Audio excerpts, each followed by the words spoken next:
Good morning student. बेटा हम 5 exercise को कंटिन्यू करते हैं। बेटा यहाँ पर हमारा 10th क्वेश्चन रहता था। 10th क्वेश्चन के बाद हमारा 11th क्वेश्चन भी रहता था। उसके बाद 15th 16th एंड कंटिन्यू 17 से लेकर लास्ट तक हमारे कंटिन्यू रहते थे। सबसे पहले हम 10th क्वेश्चन करते हैं। But you have to given 10th question. Question number first you have to given an is equal to 3 + 4n। आपके पास क्या गिवन है? an is equal to 3 + 4n and आपको क्या फाइंड आउट करना है? आपको फाइंड आउट करना है show that it makes a AP and find the sum of first 15 term. यानी कि आपको बताना है कि ये एबी बना रही है पहले तो, और फिर आपको फाइंड आउट करना है कि 15 टर्म्स का सम क्या होगा। तो यहाँ पर देखिए भाई, अगर हम n की वैल्यू 1 पुट करें तो आपके पास फर्स्ट टर्म क्या आने वाली है? 3 + 4 × 1, 4 + 3 7 बन जाएगा। अगर हम n की वैल्यू 2 पुट कर रहे हैं तो a2 कितना बन जाएगा? 3 + 4 × 2, दैट मीन्स आपके पास बन जाएगा 11। अगर n की वैल्यू को 3 पुट कर रहे हैं तो a3 आपके पास क्या आने वाला है? 3 + 4 × 3, 4 3 12 + 3 आपके पास क्या बन जाएगा? 15। तो आपके पास जो सीक्वेंस है वो क्या बनेगी? 7 11 15 एंड सो ऑन। तो यहाँ से आप चेक करिए, आपके पास d1 की वैल्यू क्या आ रही है? 11 - 7 दैट मीन्स 4। d2 कितना आ रहा है? 15 - 11 दैट मीन्स आल्सो 4। तो d1 d2 के इक्वल होने के कारण हम कहेंगे कि ये जो सीक्वेंस बनाएगा वो एपी में बनाएगा। उसके बाद अगर हमें S15 फाइंड आउट करना है, S15 के लिए फॉर्मूला देखिए, Sn वाला फॉर्मूला लगाएंगे हम n/2 2a + n - 1 × d। n की वैल्यू कितनी है? 15 है, तो 15/2 हो जाएगा आपके पास। a की वैल्यू आपके पास फर्स्ट टर्म क्या है? आपके पास 7 है, तो 2 × 7 हो जाएगा, प्लस n - 1 15 - 1 14 हो जाएगा, और d की वैल्यू आपके पास है 4। इस टाइप से बेटा आपके पास a n और d तीनों की वैल्यू होने के कारण आप S15 फाइंड आउट कर सकते हो। तो 10th का सेकंड पार्ट भी सिमिलर है भाई, इसी टाइप जैसा है। उसमें गिवन है आपके पास 9 - 5n, उसको भी आप इजीली सोल्व कर सकते हो। सिमिलरली n को 1 पुट कर लेना, 2 पुट कर लेना, 3 पुट कर लेना, जो भी सीक्वेंस बनेगी उस सीक्वेंस में d1 और d2 निकाल कर आप बता सकते हो कि वो ab बनाएगा। अगर ab बनाएगा तो फिर आपको क्या करना है? उसको Sn पर इंप्लीमेंट करना है, सम ऑफ 15 टर्म आपको फाइंड आउट करना है। ओके, नाउ नेक्स्ट क्वेश्चन है आपके पास 11th question. Next 11th question में आपको क्या गिवन है भाई?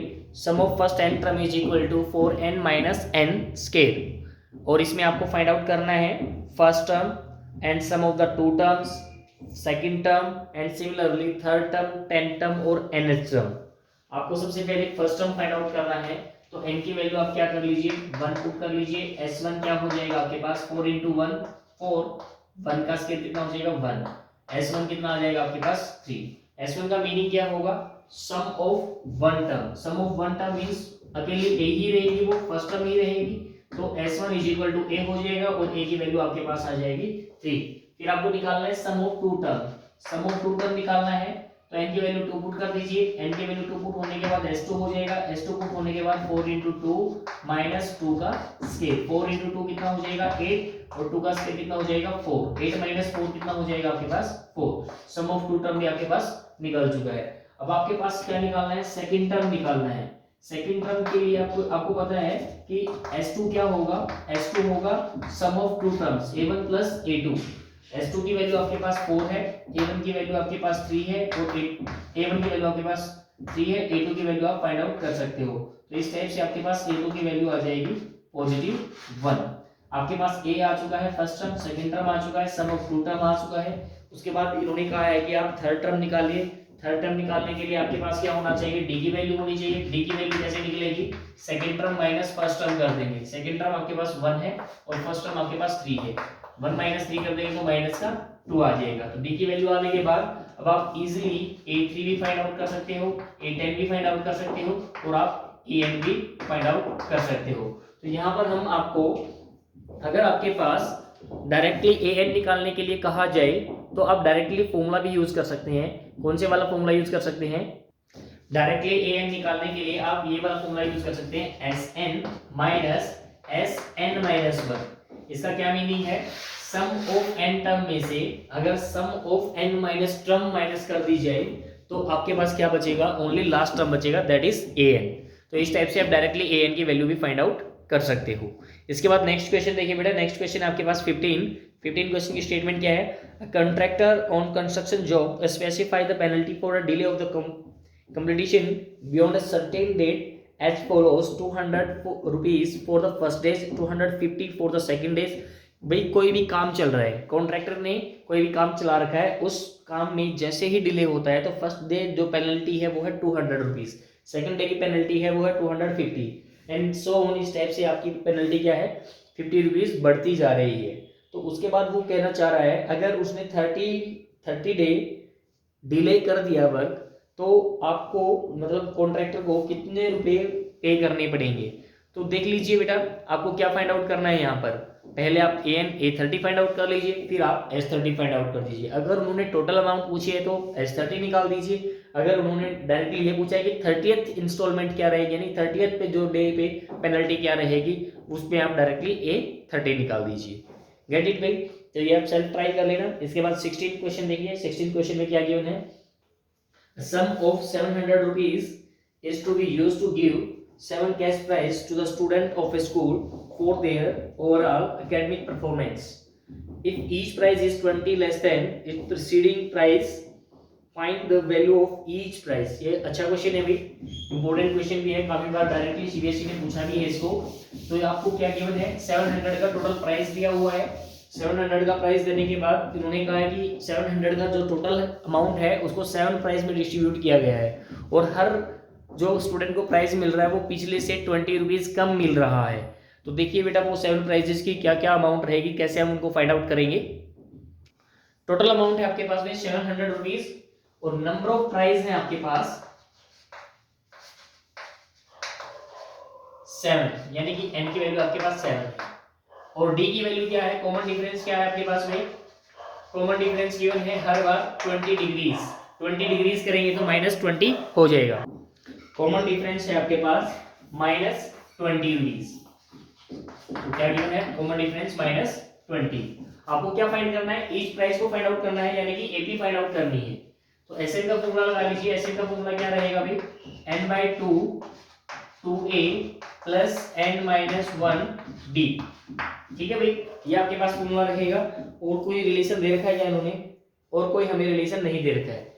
एसएन की वैल्यू है 700, तो यहाँ आप n की वैल्यू 700 पुट कर लीजिए। n की वैल्यू कितनी है आपके पास 7/2, और a की वैल्यू आपके पास नहीं है, n की वैल्यू है 7-6, और यहाँ पर d की वैल्यू आपके पास -20।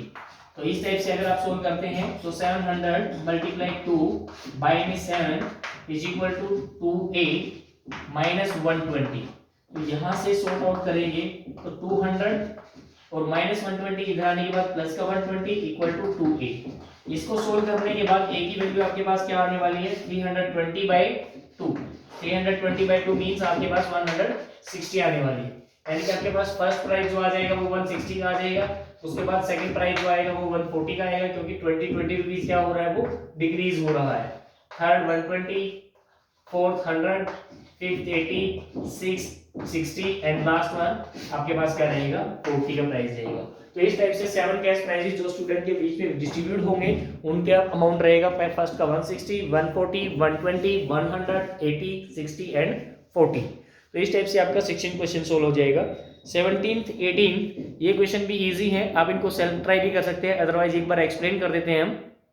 17th क्वेश्चन में देखना बेटा क्या गिवन है, in a school student to night of the planting trees in and around the schools to reduce air pollution, it was decided that the number of trees that each section of each school will plant will be the same as the class in which that they are studying। यानी कि इन्होंने कहा है कि जिस class में वो बच्चे पढ़ रहे हैं उतने ही वो हर एक स्टूडेंट क्या करेगा ट्री को, या क्लास पूरी उसको क्या करेगा उतने ट्री लगाएंगे। देखिए फर्स्ट अगर 12th क्लास है तो अगर फर्स्ट क्लास का बच्चा है तो फर्स्ट एक पेड़ लगाएंगे, अगर सेकंड क्लास का है तो 2, थर्ड क्लास का है तो 3। तो इस टाइप से आपके पास जो सीक्वेंस मिलेगी वो कितनी कहां तक मिलेगी 12th तक मिलेगी, क्योंकि स्कूल कहां तक का है 12th क्लास तक का है। उसके बाद इन्होंने कहा है कि नंबर ऑफ प्लांट्स निकालिए अगर हर क्लास के 3-3 सेक्शन हो, तो सबसे पहले आपको यहाँ से क्या निकालना है, Sn निकाल देना है। Sn अगर नेचुरल नंबर है डायरेक्ट, अगर हमारे पास कोई भी नेचुरल नंबर की सीक्वेंस है तो नेचुरल नंबर की सीक्वेंस के लिए सम ऑफ फैक्टर निकालने का हमारे पास डायरेक्ट फॉर्मूला भी होता है n into n plus 1/2। Directly आप ये भी यूज कर सकते हैं।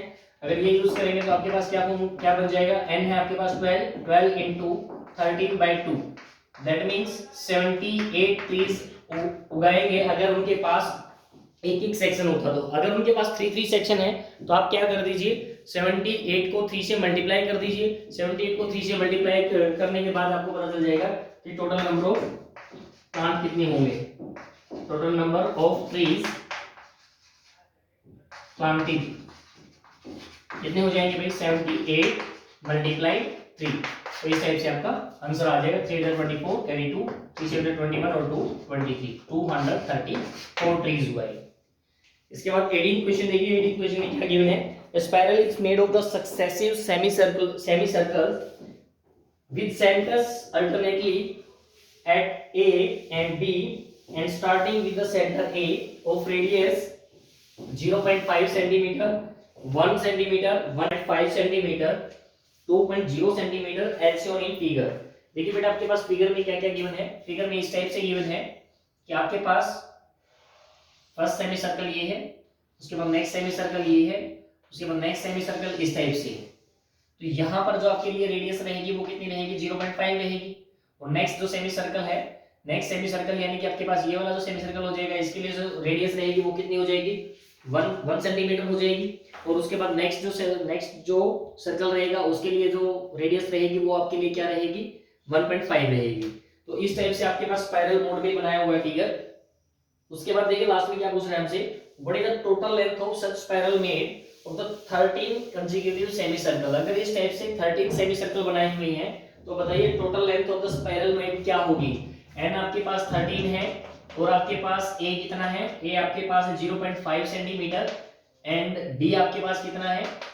हर सीक्वेंस में से अगर हम माइनस करेंगे तो 1 सेंटीमीटर माइनस 0.5 माइनस होगा तो आपके पास 0.5 सेंटीमीटर आ जाएगा।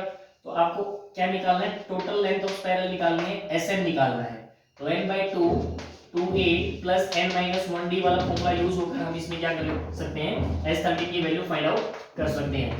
n की वैल्यू 13, 13/2, a की वैल्यू आपके पास 0.5 एंड 13 माइनस 1 12, d की वैल्यू आपके पास 0.5। तो इसको सोल्व करने के बाद आपका आंसर आ जाएगा। गेट इट भाई। तो इस टाइप से लेंथ ऑफ स्पाइरल में भी निकल जाएगी। इसके बाद क्वेश्चन नंबर 19 और question number 20। Question number 19, question number 20 और ऑप्शनल एक्सरसाइज है। इसको बेटा हम नेक्स्ट लेक्चर में डिस्कस करेंगे और नेक्स्ट लेक्चर में आपका चैप्टर नंबर 5 कंप्लीट कवर हो जाएगा। Thank you student, have a nice day.